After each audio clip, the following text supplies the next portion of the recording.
Hi guys, in-depth movie highlights before we start. Warning. Spoilers ahead. Today, I'm gonna explain a 2013 American comedy and fantasy movie called Ripped. Nick Walker is a detective from the Boston Police Department. He buries a gold artifact that he stole from a drug dealer during a drug bust under an orange tree in his backyard. The next day, Nick goes to work as usual while his wife, Julia, starts her day with jogging along the road. At the office, Nick talks to his partner, Bobby, about his intention to turn the gold in as evidence. However, Bobby, who also has the gold in his possession, disagrees with the idea, saying that they could earn a lot of money from the gold. As Bobby is almost convinced to turn in his gold too, their boss suddenly comes in and gives them another drug bust mission. They immediately drive over to the crime scene, and with the help of a group of police, they break into the abandoned building. Turns out that the gangsters have been waiting for them and the gunfight ensues. Nick spots the drug dealer, attempting to chase him to the top of the building. Suddenly, Bobby shows up telling Nick that he's not going to turn in his gold. As a result, he shoots Nick, who eventually dies. Afterwards, Nick wakes up, discovering that time around him has stopped. He walks out of the building and then gets drawn into the mysterious vortex. Nick ends up in an office where a woman named Proctor offers him a job in Ripped, or Rest in Peace department because he used to be a skillful police officer. Nick initially thinks that it's just a joke, but she then explains that he's dead and soon will be sent to judgment. So she gives him a chance to return to Boston for the last time while working for Rip to capture dead people who have managed to escape judgment, called deados. Nick agrees to the offer and officially becomes a Ripped officer, proved by a Ripped tattoo on his chest. On his first day in the office, Proctor brings him to Ripped HQ where he learns that deados or dead people are now looking like monsters instead of human beings. She then introduces him to Roy, an ex-marshal in the 1800s who will become his partner. In Ripped, they use the toilet as a portal that transfers them to Earth. Since it's his first day, Roy takes Nick to his own funeral where he attempts to talk to Julia, but she doesn't recognize him. Nick also tries to attack Bobby there. After that, Roy reveals that Nick's given a new body and must accept his new identity, which makes him look like an old Chinese grandpa while his partner is granted a model body.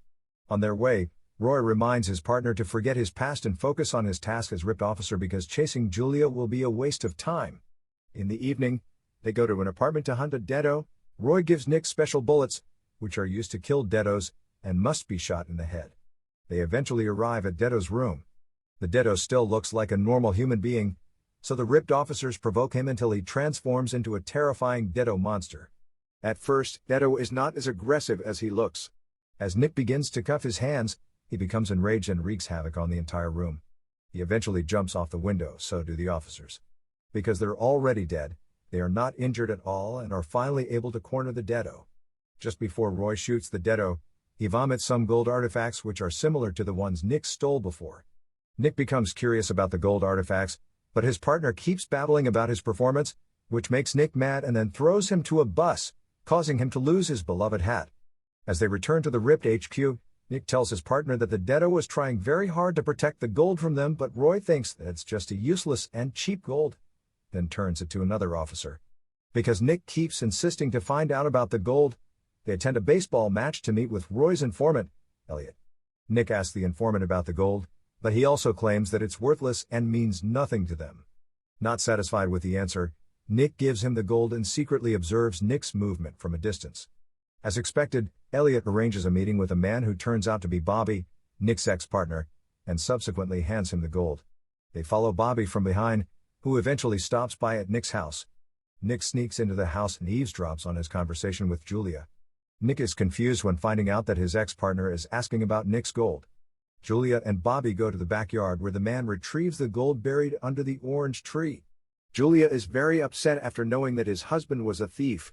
The pair then follow Bobby to a building where they see Bobby hand over the gold to a deado named Pulaski. Afterwards, they immediately confront the deado, lock him inside a freezer, and then interrogate him. Since he refuses to talk, Nick baits him with a special powder.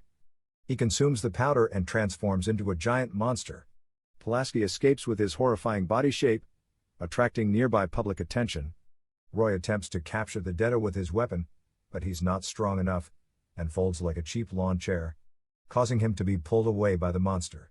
After a long chase, a lot of destroyed cars, numerous bullets wasted, Pulaski finally gets cornered inside a building, so he decides to flee through the elevator shaft. Nick tries to block him with the elevator, but fails. Returning to the HQ, Proctor seems upset because they let an exposed Deado loose on the street, but she also has good news for them. She reveals that the gold are actually part of a dangerous artifact, known as the Staff of Jericho. She warns them that if all the pieces are put together, a big vortex will be created which allows the dead people to come back to Earth. The bad news is, Roy and Nick are suspended and most likely will be erased entirely from the world because of their failure to capture a Deado. Since tomorrow might be his last day, Nick returns to Earth and confronts Julia in the jogging track.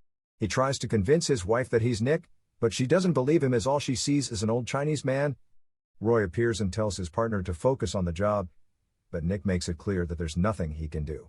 Roy begins to babble again until Nick finally realizes that he must fight for one last time or it'll be a total destruction for Earth. Nick grows suspicious of Bobby, assuming that he's also a Deado, but still hasn't got any evidence about it. On the other hand, Bobby meets with another Deado. He gives him an artifact, telling him to distract the Ripped with it. In the morning, Nick and Roy arrive at Bobby's house, planning to arrest him, but Bobby's prepared for them. He welcomes Roy and allows him to enter the house, while Nick sneaks in from the back door, catching him off guard. He threatens him with the gun, ordering Bobby to take off the artifact on his wrist. As Bobby throws the metal away, the house suddenly alters into a half-destroyed building. Bobby is then arrested and Roy seizes the remaining gold. They bring Bobby to Ripped HQ where they confiscate all the stuff belonging to Bobby. Unfortunately, one of them is an artifact that can freeze time. When it meets the other part of the artifact, it explodes and slows down all the officers' movement. Except the Deados. The dead people use this opportunity to steal all the gold from the HQ. As the time goes back to normal, the Deados have managed to escape to Earth. The Deados climb to the top of the Commonwealth building and immediately begin reassembling the Staff of Jericho. Upon arrival on Earth, Roy, Nick, and the others have to fight their way to the building as the Deados have been waiting for them. Roy, who used to be a skillful cowboy, shows off his shooting ability, eliminating all the Deados in front of him. Shortly after, the buildings in Boston begin to collapse while the detectives drive their way to the building. Meanwhile, Julia is picked up by Bobby's henchmen because they planned to have lunch together earlier. Just after Julia arrives at the building, Bobby reveals his true identity to her, which shocks the woman. Back to the detectives, they are confronted by Pulaski, but they just hit him with the car, crash him into the nearby building, then shoot him. Moments later, the staff is fully assembled and a vortex is formed. Roy and Nick appear to rescue Julia, but Bobby shanks her first and then uses her blood to power up the staff. Because of that, the dead souls begin to rain down. The detectives fight all the Deados and manage to defeat all of them. Since it's Bobby remaining, they decide to split up. Roy attempts to destroy the staff while Nick distracts Bobby. As Nick is getting beaten up repeatedly, Roy pulls down a vehicle which destroys the artifact completely. The vortex eventually disappears and Nick Bobby in the head, erasing him entirely from the world. On the verge of death, Julia finally can see Nick's real face and body. He apologizes, then begs Julia to move on with her life. She suddenly wakes up in a hospital where Proctor disguises herself as a doctor to ensure that Julia's okay. As a result of their heroic actions, Nick's been let off with a warning while Roy has to extend his service at RIP for another 53 years. Additionally, she also gives him back his beloved hat. Before they both depart, Roy gives Nick a new identity. He's relieved, but until he finds out that he now appears as a Girl Scout with orthodontic headgear on. Subscribe to watch more videos like this, turn on notifications, and leave a like to help the channel out. Thank you for watching.